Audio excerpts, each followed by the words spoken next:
So lecture 1 is about introduction to differential equations.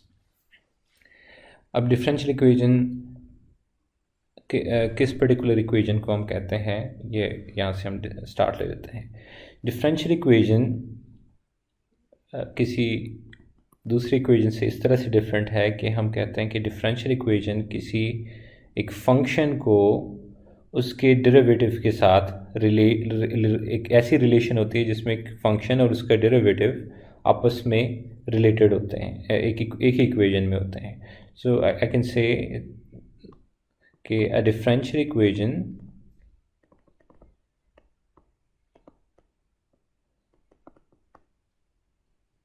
that relates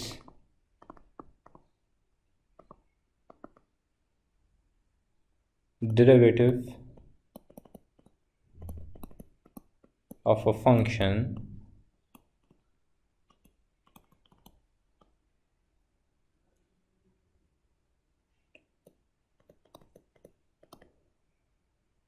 with itself.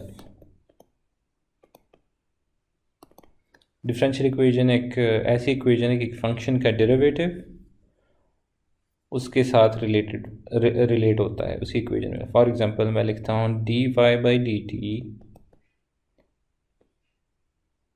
Equals to y plus g of t. Let's say तो इसमें क्या हो रहा है हमारे पास कि एक हमारे पास है फंक्शन y और एक उसका डेरिवेटिव है, लेकिन ये एक ही इक्वेशन के अंदर आ रहे हैं. और एक लेट्स से कोई और फंक्शन है, लेकिन नॉर्मली जब भी कोई इस तरह मैंने let's say g of t लिखा हुआ है तो इसका मतलब सम नॉन फंक्शन, ठीक है, नॉन फंक्शन ऑफ t. जबकि असल प्रॉब्लम ये है कि एक फंक्शन का डेरिवेटिव और फंक्शन आपस में इस तरह से रिलेट कर रहे हैं इस इक्वेशन के अंदर. तो अगर हमें एक फंक्शन का नहीं पता तो ऑब्वियसली उसके डेरिवेटिव का भी नहीं पता, लेकिन हमें फाइंड करना है. हमें फाइंड करना क्या होता है, इसमें क्या चीज़ फाइंड करनी होती है, हम कहते हैं कि फाइंड द सोल्यूशन. जब ये लिखते हैं हम कहते हैं find solution to this differential equation. So solution का मतलब क्या होता है find solution का, कि find y of t means इस equation के अंदर y of t जो है वो unknown है. So this is our differential equation. ये एक differential equation है जिसके अंदर एक सिस्टम जिससे हमने एक सिस्टम को एज इक्वेशन रिप्रेजेंट किया हुआ है यहाँ पे, और डेरिवेटिव और उसका वो फंक्शन इटसेल्फ आपस में रिलेटेड हैं, और हमें क्या फाइंड करना है इसमें y of t. सो जब भी हम डिफरेंशियल इक्वेशन का कहते हैं कि फाइंड सोल्यूशन, इट मींस कि इसमें जो फंक्शन है, ये जो फंक्शन है ये अननोन है हमारे पास. सो इस अननोन को हमने फाइंड करना है जब भी हम सोल्यूशन की बात करते हैं. ओके, अब यहाँ पे मैंने इसको सिंपली लिखा हुआ है dy. आपको अब ये भी एक रिप्रेजेंटेशन हो सकती है इसकी, आपको इस तरह से भी ये मिल सकता है.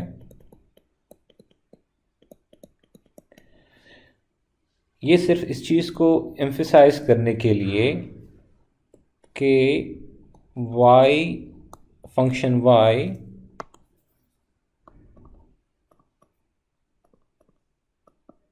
y is dependent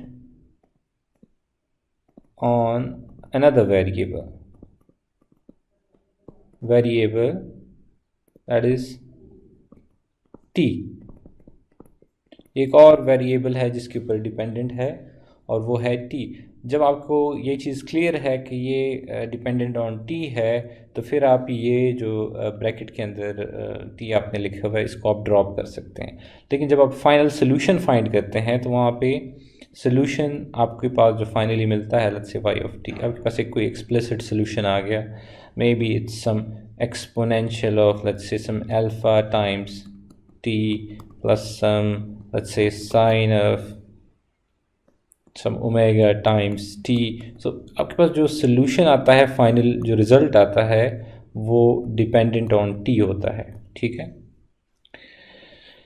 तो t वेरिएबल, अच्छा ये वेरिएबल्स बल्कि हम यहाँ पे डिफाइन कर देते हैं कि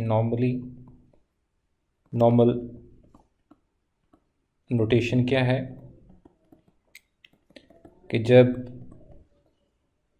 y हमारे पास है सोल्यूशन, नॉर्मली हम y यूज़ करते हैं फॉर सोल्यूशन, या जो डिफरेंशियल इक्वेशन में रिस्पांस जो चीज़ रिप्रेजेंट करते हैं, नॉर्मली y भी हो सकता है, x भी हो सकता है कुछ टेक्स्ट में। और जो इंडिपेंडेंट वेरिएबल है तो उसमें हम t भी यूज़ कर सकते हैं, x भी यूज़ कर सकते हैं। t यूज़ करते हैं नॉर्मली जब हमारे पास वेरिएबल जो है हमें टाइम बताना होता है, और x यूज़ करते हैं जब लेट्स से हमें पोजीशन बतानी होती है, तब हम यूज़ करते हैं वेरिएबल x को। ठीक है, सो अब ये दो फिक्स नहीं है। अब मैं आपको एक बता देता हूँ कि लेट्स से अगर हमें करंट बताना है किसी सर्किट का, so I can use I। Similarly अगर मुझे वोल्टेज बताना है, आई कैन यूज़ V। अगर मल्टीपल वोल्टेजेस हैं किसी उसमें, तो आप सबस्क्रिप्ट यूज़ कर सकते हैं। For example voltage cross capacitor, so VC। ठीक, लेकिन अगर वोल्टेज, करंट और इन चीज़ों को हम डिस्कस करें तो ये डिपेंड करते हैं ऑन टाइम, ये टाइम के साथ इवॉल्व होते हैं। तो अगर किसी सर्किट की आपको इक्वेशन लिखनी है, डिफरेंशियल इक्वेशन, तो उसमें हमेशा जो इंडिपेंडेंट वेरिएबल आपको मिलेगा वो टाइम होगा।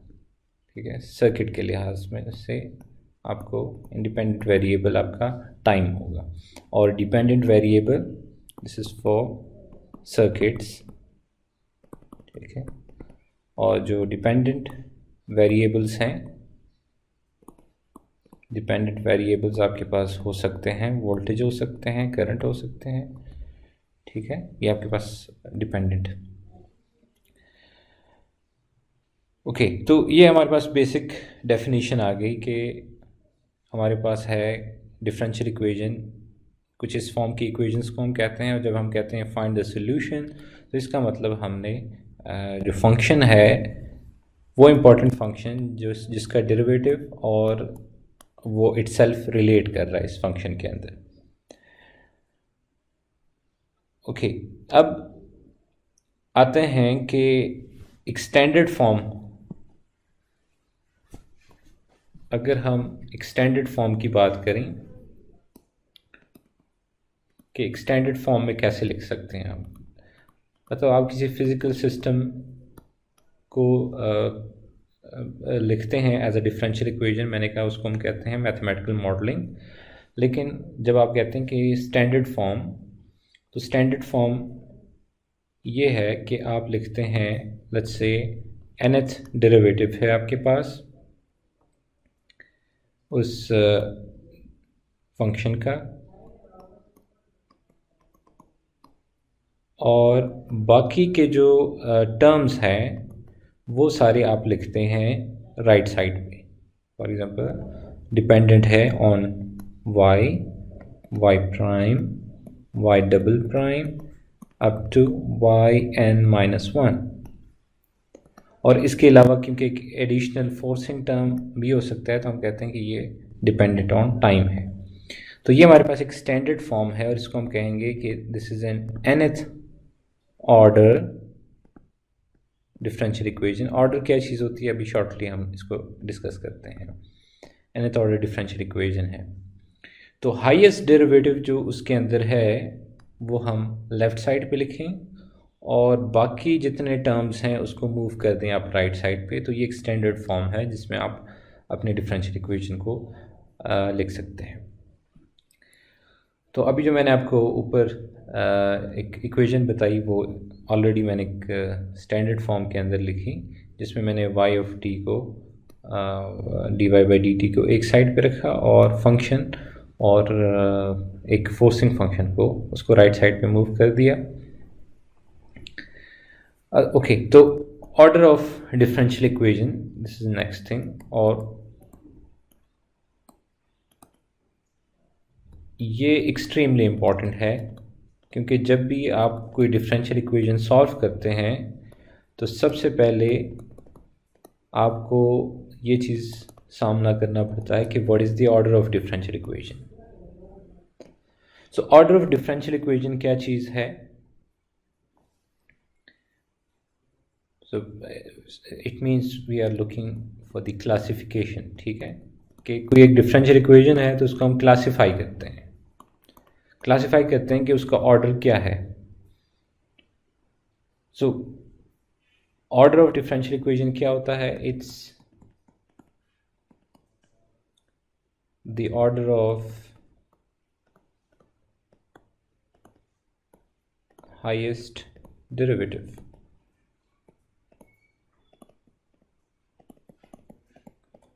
ऑर्डर ऑफ हाईएस्ट डेरिवेटिव जो है उसको हम वो रिप्रेजेंट करता है order of the differential equation. अभी जो मैंने ऊपर एक इक्वेशन लिखी, D Y over D T equals Y plus G of T, ये एक डिफरेंशियल इक्वेशन है। तो इसका order according to the definition क्या है?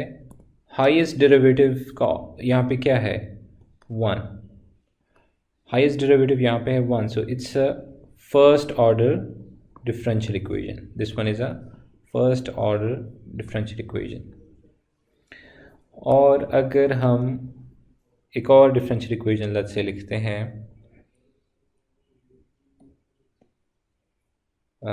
dy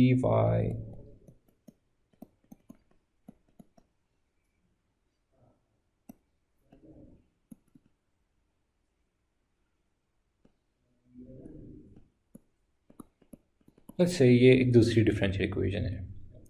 तो इसका ऑर्डर क्या है? अब मैंने इसमें सिर्फ एक जो चीज़ यहाँ पे की है कि इसको मैंने स्टैंडर्ड फॉर्म में नहीं लिखा।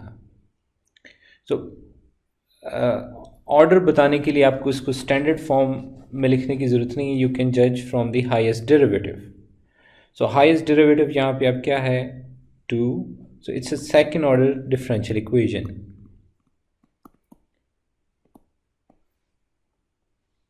एक और एग्जांपल मैं यहाँ पे पुट कर देता हूँ कि लेट्स से हमारे पास है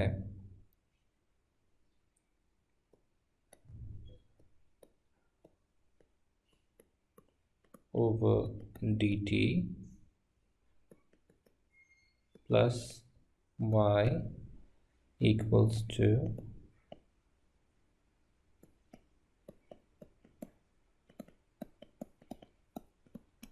लेट्स से ये एक डिफरेंशियल इक्वेशन है। तो इस डिफरेंशियल इक्वेशन के अंदर हाईएस्ट डेरिवेटिव, ठीक है, अगेन ये स्टैंडर्ड फॉर्म में नहीं है।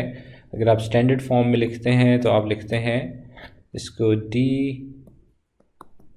Third order derivative equals to 7 times, okay इस टर्म को बाद में, पहले y प्लस 7 टाइम्स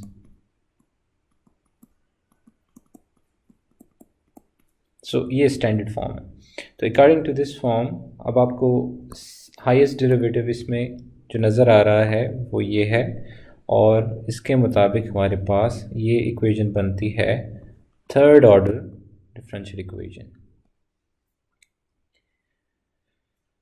सो ये डेफिनेशन जो है, क्लासिफिकेशन जो है वो आई होप क्वाइट क्लियर है कि ऑर्डर ऑफ डिफरेंशियल इक्वेशन आप जज करते हैं कि हाईएस्ट डेरिवेटिव इस इक्वेशन के अंदर कौन सा है, उससे आप जज कर लेते हैं कि हाईएस्ट डेरिवेटिव आपको बताता है order of the differential equation. और मैंने जिस तरह ये इंट्रोडक्शन में बताया कि ऑर्डर से आप सबसे पहले जो चीज़ आप डिसाइड करते हो, जज करते हो, वो है ऑर्डर, और उसके बाद आप सोल्यूशन की तरफ जाते हो और ऑर्डर का सिस्टम के रिस्पांस के ऊपर क्या काफ़ी फ़र्क होता है कि सिस्टम का रिस्पांस काफ़ी चेंज होता है इस ऑर्डर की वजह से।